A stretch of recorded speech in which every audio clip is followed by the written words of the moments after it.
Good evening, good evening. Let me log on. Welcome, anyone who comes on. Make sure I'm live. Do do do do do do.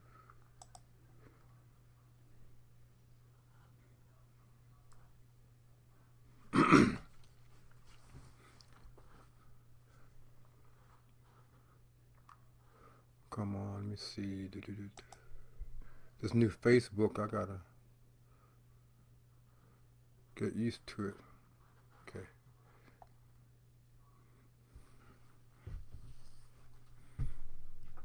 It said I'm on, so let me see the audio. Go back. Do, do, do, do, do.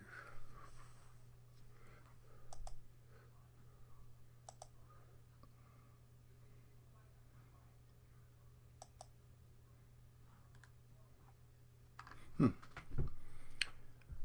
It's a pleasure to be before you today. My name is Anthony Milton. I have another interesting message. I was going to do a particular message, but then I thought about something I heard on the news, and I say maybe I need to come from that position to let people think about.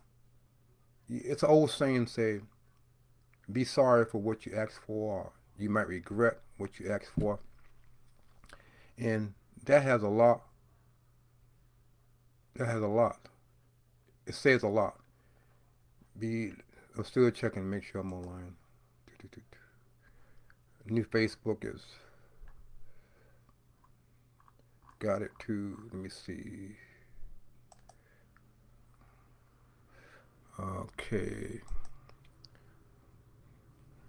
Then I make sure. So I was thinking,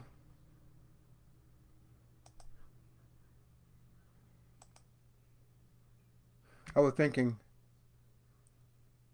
how this can affect you and I. So I'm coming from a position of defund the police. Not coming from a position as you may think, because we know there are people out there saying that the police should be defunded. The police is being used by other people to achieve a goal. A lot of prominent people have quit, resigned their jobs in disgust because they're not getting the support from other, politicians, and you just simply just gave up and say enough is enough because they say defund the police. Sound good. It make you feel. Some people feel good, but who suffer from defunding the police? The black community will suffer more than any other group of people because of this term, defund the police. I always say we should do our homework, research, make sure that what we want to be a part of has some merit, they're going to accomplish something. Are we simply repeating history? So I thought about it because I'm in college and I'm taking a class I had it last semester, the history of police. To those of you who do politics or research, this may not be new to you. But before the police department of any state was formed, the regular citizen handled their problems. They arrest the person. They had it where, I'm paraphrasing it, where in a group, I'm going to use example, a group of people, maybe 20 groups. If one person commit a crime, everybody is held accountable for that crime. Then they had a group of people that will go out and capture if the victim has been mugged or something happened to the victim. Back then it was an eye for an eye. So either the victim or the victim family will go out and capture the perpetrator and render due justice. Because back then they did not have official police department. Some individual took advantage of it. It was used for ungodly means. But that's how law enforcement was conducted back in history before the police department in any community and state and city was formed. You do your homework and you will see the things that people are crying out for, we had back then. We did not have I wasn't born, but back then there was no police department. It was the average next door neighbor, the average citizen, delegated, non-delegated, paid, unpaid, did the job as police officers in the community, in the little specific area. When someone commits a crime, they go grab that person, render judgment, whatever it may be, and that's how it's done. So those of you who are saying we should fund the police, we want to defund the police, then don't be sorry for what you asked for. Because if you think about it, how would it hit your neighborhood? You live in a predominantly black neighborhood or wherever you may be living. You get on the phone and you call the police department, 911, what is your emergency? Then you're going to ask them, could you please send an officer over to my house because I'm being attacked or beat up by my husband or someone just broke in my house. And the person on the other end will ask you a bunch of questions. And they're going to tell you, well, ma'am or sir, it's going to be a while before we get to you because of the defunding of the police. We used to have, I'm going to use a fictitious number, 100 officers. Now, because of the funding of the police, we only have 50% of officers on the street. Then we had to cut down and cut back on the detectives and investigators. So we would like to do our best to help you, but we have to basically stand in line. Is anyone hurt? Anyone dead? Anyone shot? So you're going to be put on a certain priority list because of this thing about defunding the police. And then you think about it, you're going to be mad and frustrated because you expect the same, how can you expect the same police-related services when you crying out for defund the police? It is said that they're going to defund the police in some cities, and they're going to have social workers coming to your house. Do you want to be a social worker to go to someone's house who call and say, my husband is beating me up, or someone is breaking in my house, or someone is in the backyard, and because of defund the police mentality, they send a social worker. Can you be guaranteed that social worker is going to come to your house, knock on your door, respond to the call? They may ride by and say, I don't see anything. They may ride by and say, no one answering the phone, because they're not professionally trained. They may have trained, they may have college degrees, but they're not actual police officers. So you're going to have a non-citizen. So the person that comes to your door do not have a gun. But he knocks on the door, ma'am or sir, I'm here to investigate a complaint that from the neighbors or you and your husband and boyfriend is fighting.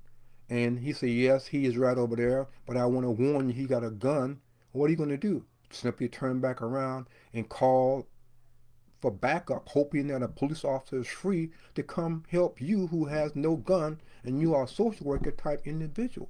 So you see the delay just because they say non-emergency calls. In my day as a police officer, I won on a lot of non-emergency calls that turn into an emergency. You end up fighting the person. You end up doing something because when you get there, it's totally something different. Or when you get there, it escalates into something else because the person is rude or they may fight. And I've come to houses where boyfriends and husband and wives are fighting as they're right up on the scene. So things do change. They may not have been fighting prior to calling, because some men will get mad and say, you call the police on me? And they jump and beat up the woman, and then what happens? So you have a social worker come into your house to try to, but has no arrest power. So this man done beat you up. You take the report, as the social worker takes the report, write down the name, and say, I'm going to turn it in. Are they going to require the social worker to call the police to come pick that person up, to arrest that person? Well, the police officers coming to make the arrest did not see the event. Because technically speaking, in order for a police officer to arrest someone on site, they must actually see the crime being in action. They must actually see the crime being committed. If they do not see a crime being committed, they take the report, tell the person that you must go down, get a copy of the report, go to the sheriff's office, courthouse, and take out a warrant on the individual. That has worked. So when we in the general public do not educate ourselves on how law enforcement work, we think it's a prejudice thing, it's a racial thing. They're doing things because they want to. They're just making up stuff as they go along. It does not work like that. So I'll say it again. If you are involved in some type of altercation or some type of whatever, that you have to call the police, and if they get their way and they send a social worker type person to your house that has no arrest power, no weapon, just to talk to you, and they'll take the report, and they'll say, you just go down there and take out a warrant on the person. You say, I want this person arrested. So I can't arrest this person because I have no arrest power. Then what you here for? You no good to me.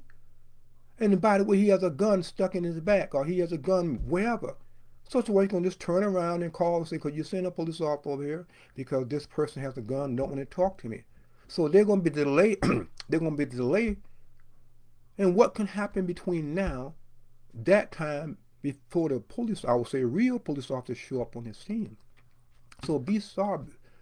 When we ask for things out of emotions, do we really think about the consequences that comes along with the emotional things that's being said out there? Do we think with our mind? Do we think rational and say, yes, it's good? But then when you have the social worker mentality, you have not many. If you do your homework, you see a lot of, before I sign on, I heard that some DA, district attorney in some cities, say that they're not going to prosecute the rioters and the looters and whatever. And the reason why, they're going to find out that what they stole, that they have a need. And the person say, well, what's the need for a flat screen TV? So it makes sense. If they're breaking in the store or doing something because they're on hard times and they're getting food and grocery because they don't have anything to feed their baby, I can understand that to a certain point. But don't take advantage of a shooting to go steal a flat screen TV, shoes, and whatever, because how does that help the victim? It helps you who out there doing those things. So if that was to take place in any given community, and you say, I don't want the police there, and you tell the police to go, we don't want you here. And then the rioters and the looter come in, and they go from alphabet A block and work their way all the way down to Z, destroying stuff. Are you going to say, yeah, we got no police. Come on in and steal my stuff. Come on in. You can burn my house down, steal my car, take my wife, take my children. Come on, because I'm down with the struggle. I'm for you. I believe, I stand for this cause. You think that going to happen? No. They're going to be on the phone trying to come, and if they have no weapon to protect themselves, hey, back in the day before police officer was officially organized, the citizen went out there and grabbed the person and simply rendered justice, eye for an eye. So if you stole something, you may have cut your hand off. If you stole something, you may find you hanging. So when we educate ourselves, we will see that a lot of things that police officers are doing is governed by laws. Simply by laws. You may say, okay, you look in your city, that you put the county ordinances of your city, the state law of your city, the federal law, and you will see that they mostly follow each other. I'll give you one. There's a law that you can't have sex with an animal. There's a law that you can't have sex with a man if you're a man or a woman or a woman. And this one I could have been arrested for this a long time ago, back in the day before I was a cop.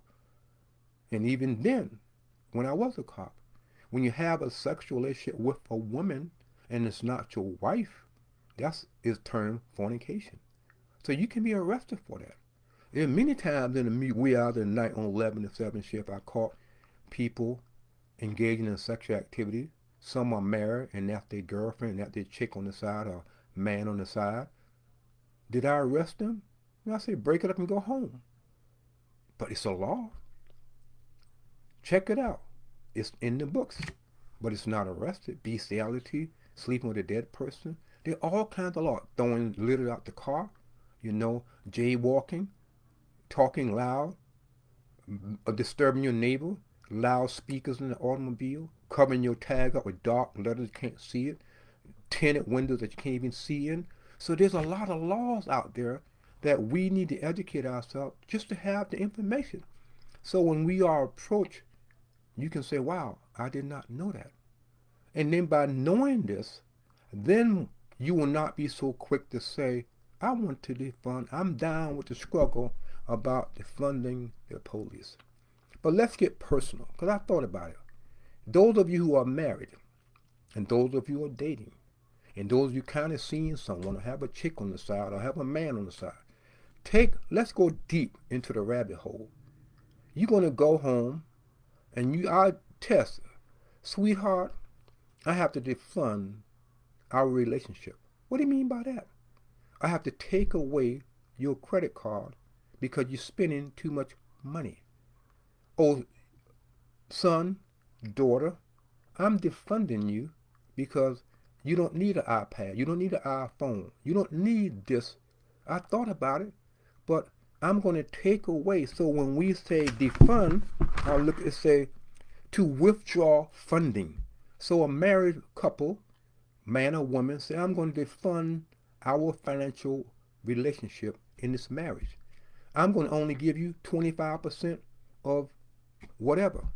Children, I'm not going to buy you certain things because I'm in the mood of defunding. And they say, that's not fair. So-and-so down the street going to get this. How I'm going to eat, how I'm going to get this shoe, how I'm going to get that. But yet, you believe in defunding. Oh, but by the way, since you are for defunding, I'm going to take your allowance and reallocate it to the homeless shelter down the street. I'm going to get in my car and ride through the neighborhood because I see a lot of people in the corner need money. So I'm going to take your money and I'm going to reallocate it to help them. Oh, no, that's not right. But you was on the picket line. You was down on the street saying, defund the police. Oh, you got a bank account? Okay, I'm going to take some of your money and I'm going to redirect it. I know you got an allotment. I know you got a college fund saved up. Ooh, I've been saving this money. And you know how much it is, sweetie? I almost got $40,000 and I've been putting in $5 since the day you was born. But because I heard that you out for defunding the police, I'm going to give you what you want. I'm going to reallocate. I'm going to redirect your money, part of it. You may not go to the college that you want to. You may not want to go to college that we thought about. You may have to go to community college.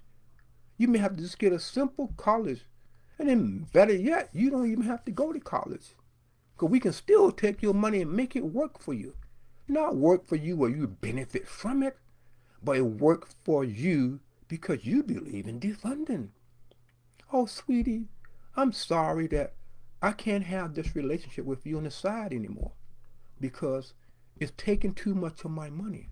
So I have to reallocate my time, my money. I have to reinvest. I have to redirect my attention to my wife or to my husband. Because we living in the age of coronavirus, COVID-19, I have to begin to think and start reallocating, redirecting my resources. Because I don't want anything to happen to me. So when I'm taking care of your home and taking care of my wife's home, I'm stretched and I'm pulled thin. And I can't take it anymore. So I have to defund this relationship. Better yet, it doesn't exist because I heard that when it comes to defunding, they take away and they get rid of certain structure within the police department. So guess what? Because we had this long-term relationship, I'm just going to call it quits. Well, you got a baby. No, I'm calling it quits.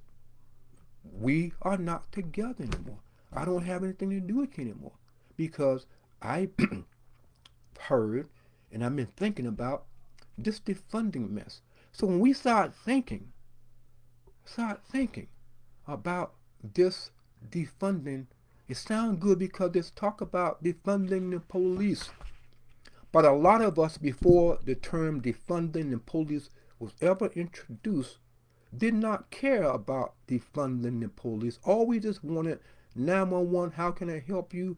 my husband, my brother, my sister, my mother, my extended family member, someone got shot, someone got hurt, I'm in an accident.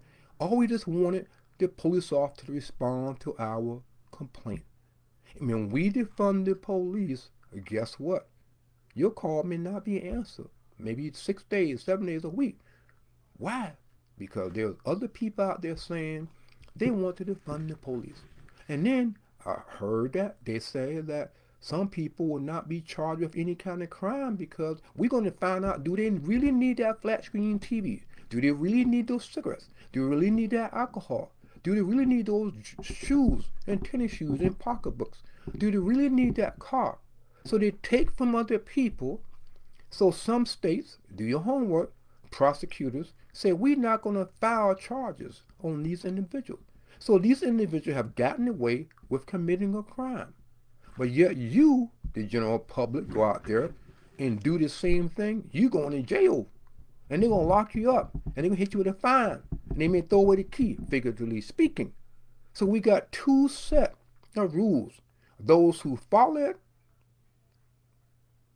will experience the consequences. Those who do not follow it can care less. When you know that you can go out there and commit a crime because of this funding police, who's going to protect you? And what brought this message on to me? For me, I was watching the local news in my city, and they was talking about the violence that's happening in this certain community. And they want to try to stop it. And they had someone that didn't want to go on camera, and they said the police need to patrol this area better than what they're doing. We need more police in this neighborhood because this got to stop. I'm afraid to go out my door.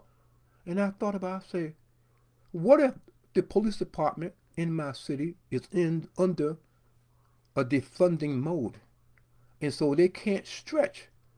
This was in a black predominant neighborhood. They can't stretch the officer because using the figure of 100 police officers drop down to 50. On any given night, you may have 10 people on the street covering certain section of the town. Zone 1, Zone 2, Zone 3, Zone 5. So you got 3 officers, 2 officers per zone. They can't handle. Don't let it rain. It's going to be water and rain and accident. So your call, depending on what you're calling for, is not going to be responded to. And I thought about, say, well, people are crying, not these people are crying out for defunding the police. Should they not get together and say, we're going to patrol our community? Oh, no, no, no, no, no, no. I don't want to do that because if I do that, I'm going to face retaliation. Let the police officer do their job. They don't even pay me for that. I don't even want to get involved. That's how people are going to think. And don't let it be their relatives or their brother, sister, mother, cousin, someone that they know committing a crime. They're not going to tell the police. Do you think they're going to tell a social worker type person that, oh yeah, the reason I'm calling, I want to report a call that, so-and-so I know committed a crime, this is my brother, which some mother had calling their children to commit a crime. So, yes, on the surface, defunding the police sound good. It makes people feel good. It exposes those who are for the law and not for the law. And it shows the mindset of the individual, those who welcome it. But when you start looking at it from a personal perspective, if the day comes where you need a police officer to come to your door and you knock, you call 911 and they say, we get to you when we get to you, what are you going to do if someone breaking in your house? What are you going to do if someone attacking you? What are you going to do when you get beat up? What are you going to do if someone has raped you or raped your child or raped your children or breaking your house or do whatever? Think of anything. What are you going to do when you call 911 and guess what? There's no one to respond at that moment. Back in the old days before police department was formed, they had a group of community that took care of stuff like this. If a member of a family committed a crime, everybody in that group were responsible. Everyone in that group had to pay a fine, pay a fee, do whatever. Do your homework. You see that I'm not telling you nothing that my imagination or my opinion. Before police organization was formed, it was handled by the general public. We have the neighborhood watch now in different precincts, but the neighborhood watch only goes so far because some people don't want to get involved. They simply don't want to get involved. So how are you going to cry?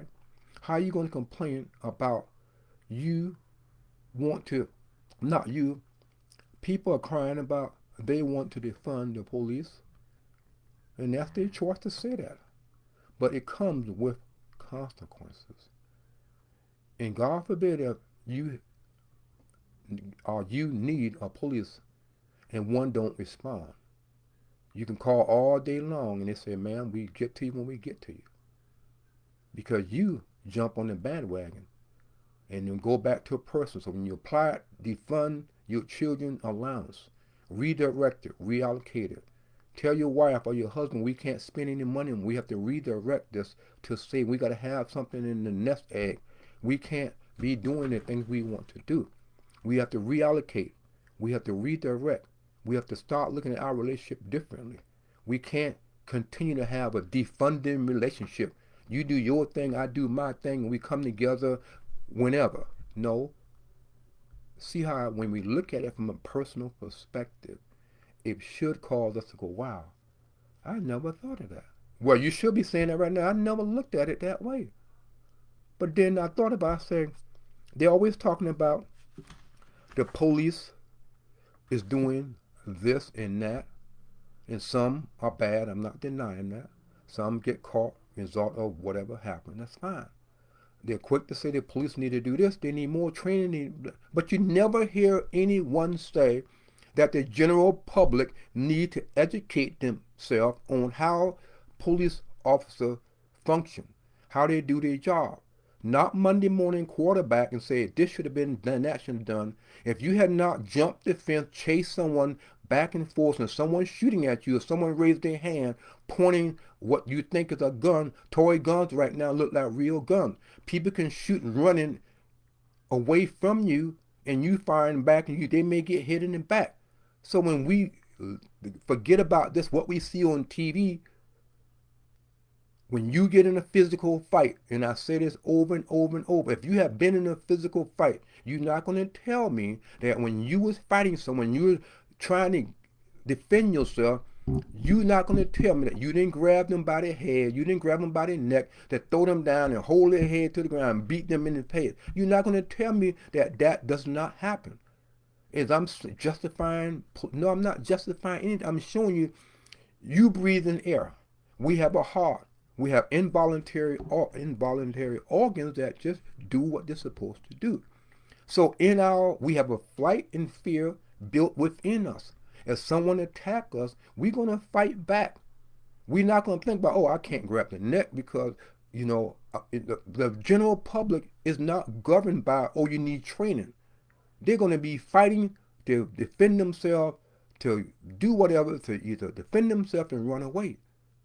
But yet, the police officer should go up to the person, you're under arrest, please put your hand on the car because I can't touch you because I might be sued. Please put your hand on the car. I can't use my baton or my taser because they're going to say I'm using too much force. Please, I know you got a gun because I can see it, the imprint in your pocket. Please don't shoot me, officer, because please don't shoot me because my department say, this is true, in other cities, my department say before I pull my weapon, I must think first. And then if I pull my weapon, I must write a note or give a reason why I pull my weapon. I don't want to go through that paperwork. So, sir, please don't shoot me because if I pull my weapon, I will have to answer to people above me and they may not agree with the situation because they was not there and I had to defend my life. So the person will look around and say, okay, officer so-and-so, you state your case. I'm going to put my hand on this car peacefully, put my hand behind the back, because I know the natural response that will happen if I fight back. We both going to be trying to grab each other's neck and throw each other down on the ground and beat each other. So I don't want us to do those things. So I'm just going to put my hand behind my back and you can just cuff me. I'm going to get in the car. If you believe what I just said, you're living in la-la land. Because that's what people expect to happen. They expect the police officer to behave a certain way, But yet when it comes to the average person that encounter a police officer, in my time, when I stop someone, I'm getting cussed out, cursed, called all kind of names. I'm not black. I'm sell out, all this kind of stuff. I'm not black. You white. You a honky lover. Or so and so, so and so. How can you put your people in jail and all kind of mess? And you just simply smile, do your job. But yet, when things hit the news, you get the front story. You don't get the backstory. The backstory that officers are not all bad. I remember going to a house and a young lady didn't have no groceries in her kitchen cabinet. She showed me. She didn't have no shoes for her kids to go to school. Black female in the black part of town. Me, I said, I'll tell you, I'm going to do this for you. I'm going to pick you up tomorrow and your children, and we're going to, with the money I had, I told her what I can afford. I'm going to buy your 3 kids shoes and buy you some groceries.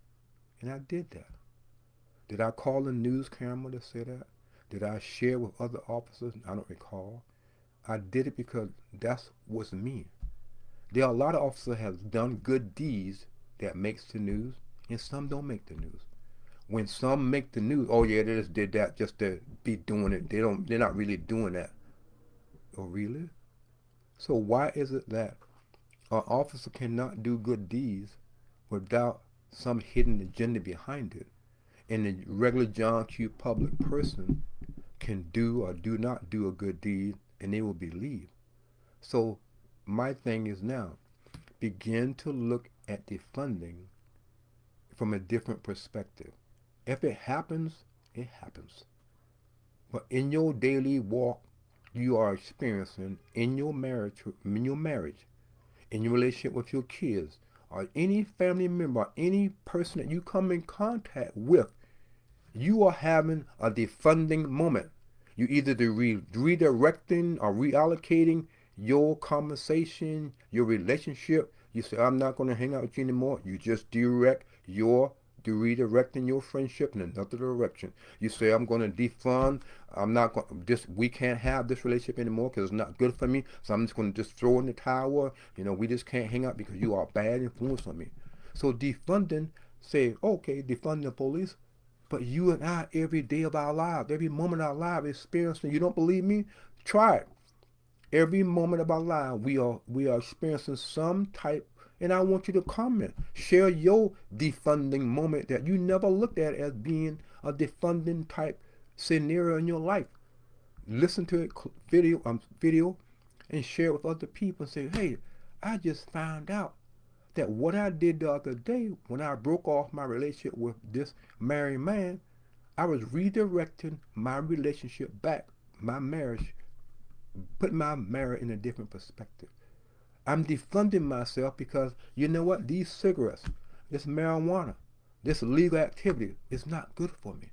So I'm going to redirect all my energy to be something. I'm going to redirect my attention and go to college, go to school, get my GED. I'm going to reallocate. I'm going to pay back those people who say that I owe them. I'm going to redirect my attention and be a father to my children that I actually, not accidentally, that I just redirect my attention from him or her and focus on someone else. I have done confess and repent and remember that we all are responsible for our defunding moment. If this message have reminded you of a bad defunding scenario or circumstances, and you want to call the person, it's up to you. You don't have to. You can just say, you know what? I just heard something in this message that reminded me that I was defunding I was taken away from my marriage. I was taken away from my children. I was reallocating, redirecting my thoughts, my mental attitude in a direction that it ought not to be. I have jumped in the bandwagon and said, go for it. Defund the police. And yet very rarely I've heard, what about the action of the individual who commit something or do something? They call the police to respond. You're not going to know if you are faced with a gun or a knife or a situation where your life depends on it. You have a split second to decide what are you going to do as a police officer. When I told this female when I was working undercover that she was an arrest for prostitution, I had a split second to think when she reached in her pocketbook and came out with a knife because I saw the blade was silver. I had a split second either when she scraped me with the tip of the knife. I had a split second to shoot her if I wanted to. Then it would have been police officers shoot female, but they leave out the part that she was in the car fighting me. I had a split second when I talked to a prostitute and I told her she was under arrest and she told me, no, I'm not going to jail. And then when I grabbed her, she started tussling and fighting and scratching me and all this kind of stuff. And then when I was manhandling her to try to get her to stop, she's saying, why are you doing this to me? I'm a woman. I said, no, I respect you as a woman, but when you step across the line and behave like this, I have to treat you like I treat everybody else. So I'm not coming from a Monday morning quarterback position to say, maybe this, you can do this, maybe you can do that. Or what about this? Why don't you shoot in the back? Why don't you shoot in the leg? You know, all this silly stuff about shooting the arm, shooting the leg. Oh, really? When you get a gun and you go to the pistol range, they're going to say shoot son of a mass because this do not move. Hitting at the arm, you might be lucky. You might hit an arm on a target that just, you know, someone see with a gun, they go, stop. Okay, now go ahead and shoot me in the arm and leg because, you know, that's what we want. No. Think about when we say things. It doesn't make sense when we don't think about it. Shoot that person in the arm and leg like the person is running down the street, jumping the fence. When I would chase someone out, close by scenes, when I would chase someone out, find out he stole a car, we jump in 4 o'clock in the night, jump in the fence in partly lighted backyard. And we got to this one backyard. He turned around and looked at me and raised his hand. In a split second, I grabbed my weapon and the thought said, shoot in the ground. And I shot in the ground. He said, oh, you trying to shoot me? I said, where's the gun? He said, I don't have no gun. I said, why you put your hand up like a gun? He said, because if I had done this, you would have stopped chasing me.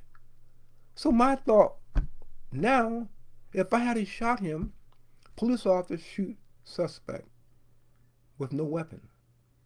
The front story.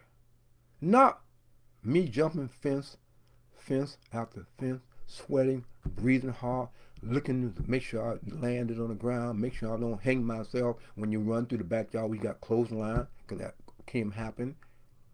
And then the person raised their hand, pretend they have a weapon, rather than doing like this. What if I had shot them and they turned around, the bullet would have hit them in the back? So police officers shoot person in the back. So yes, shooting someone in the back is wrong, but we should get the front story, and that means wait on the facts. Wait on the facts. So if you like what you heard, share defunding with other friends and let them hear what you heard, and they will hear something totally different. Because when you start applying it to yourself, you will see that you too have been having, and probably still is right now, having a defunding moment. You're reallocating your time, your money, your resources toward your chick on the side, your man on the side. You're redirecting your communication with your children, your communication with your children that you left. You're redirecting it to someone else. You get mad, so you redirect your attention. Well, baby, can I come over? Can me and my woman up? You know, can I spend the night? So we all are doing redirecting, reallocation, and withdrawing. Funding. Yeah, we withdraw funding from, well, I can't support you anymore. Get a job. You're 18 now. So we withdraw. So not only withdraw financial resources, we can withdraw and say, I can't have sex with you anymore because we're not married. I can't have this with you. I can't do this. I can't do that. I can't continue to hang with you because it's not good for me. So I'm just going to withdraw. So again, I will upload this to my channel, Thoughts in the AM, for you to go to my YouTube channel, Thoughts in the AM. You can go to my other channel, The Hidden Tales of Black Male, and hit the subscribe button so when I do start broadcasting to those channels, off those channels, you get a text alert saying that I'm broadcasting. And I'm kind of glad, I feel good that I was able to deliver this message because I did not, until last night, I did not look at defunding the police, how it relate to our lives. There's no one on this earth, no matter what position or what job you hold or how much money you have in your bank account, does not experience or is not experiencing or have not experienced a withdrawing funding financially, withdrawing for relationship, physically, emotionally, and spiritually, reallocating your time, your resources involved in another relationship or another job or trip overtime or whatever, and redirecting your attention because you're not happy anymore at home and you're doing your own thing just to, it says it's cheaper to keep her, so I'm going to keep her and do my own thing. So we all are experiencing a defunding moment. So thank you. I would like to hear your comments. Just share your defunding moment. Let other people realize, let other people, we need to start opening up, let other people know that we experience this certain thing. We living in a time where people don't want to admit their thoughts. They don't admit that, yeah, they have a college degree or a doctorate degree behind their name, or they living a life of wealth and property and whatever, but they don't want to, it's like they forget where they came from. They forget what brought them to where they are today. So they don't want to go back in the past and bring it up because they want people to see them for what they are. There's nothing wrong with people seeing you for where you are right now, but let people know where you came from. And they say, wow, I didn't know that. You did drugs. You smoke. You sell dope. You was a gangbanger. You was homeless. And when they start saying all those things, you're going to say, wow, you was having a defunding moment in your life. Thank you. God willing, I'll be back Friday with another interesting topic. Share. Thank you. Subscribe. Thank you. And comment. Thank you. It's a pleasure to be before you. It's my prayer that you receive all that you need and do a moment of charity, a good deed for someone. Take your eyes off self and just do something good for someone. And don't expect something from it. Thank you.